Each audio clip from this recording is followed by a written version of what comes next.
নবীকে যখন গালি দেওয়া হবে, আওয়ামী লীগ বিএনপির কোনো কিছু না হতে পারে, হেফাজতে ইসলাম নীরব থাকবে না, নীরব থাকবে না, নীরব থাকতে পারে না।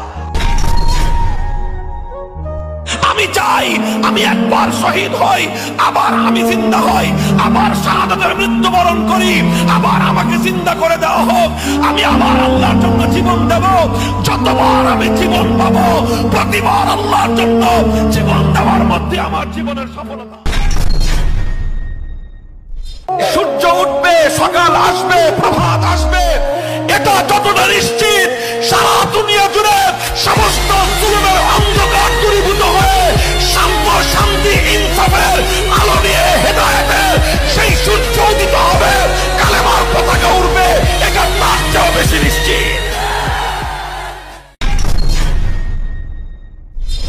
আজও নবীকে গালি দিয়ে কোন কুলাঙ্গার স্বাভাবিকভাবে পার পেতে পারে না। এখনো এই জমিন নবীর ইজ্জতের হেফাজতের জন্য লাখো নবীর উম্মত জীবন দেওয়ার জন্য প্রস্তুত।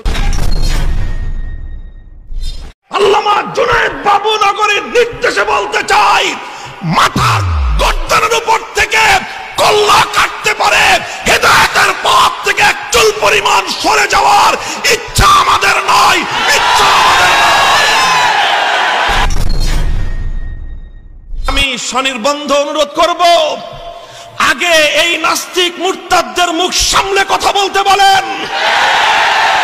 ওরা যখন আমাদের পূর্বসূরীদেরকে নিয়ে কথা বলে, ওরা যখন ১৫০০ বছরের ইসলামের ইতিহাসকে কলঙ্কিত করতে চায়, ওরা যখন আল্লাহর পয়গম্বরের খতমে নবুয়তের মঞ্চের উপর অবৈধ হস্তক্ষেপকারী কাদিয়ানীদের দোসর হিসেবে ওদেরকে প্রোটেকশন দিতে চায়, ওরা যখন আমার নবীর খতমে নবুয়তের সিংহাসন নিয়ে টানা হেচড়া করবার চেষ্টা করে, তখন আমাদেরকেও বলতে হয় শাহাদাতের রক্ত দেওয়ার জন্য কাফনের কাপড় পরে মাঠে না।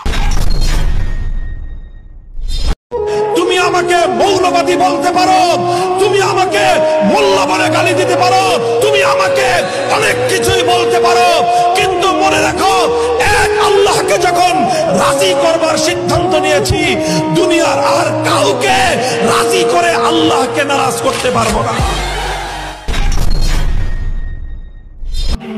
স্পষ্ট পয়গাম শুনিয়ে যায়, কোরআনের বিরুদ্ধাচরণ হবে, ইসলামের বিরুদ্ধাচরণ হবে। যদি ফাঁসির হুমকি থাকে, জীবন হুমকির মুখে পড়লেও ইসলামের বিরুদ্ধাচরণ নীরবে বরদাস্ত করতে পারবো না।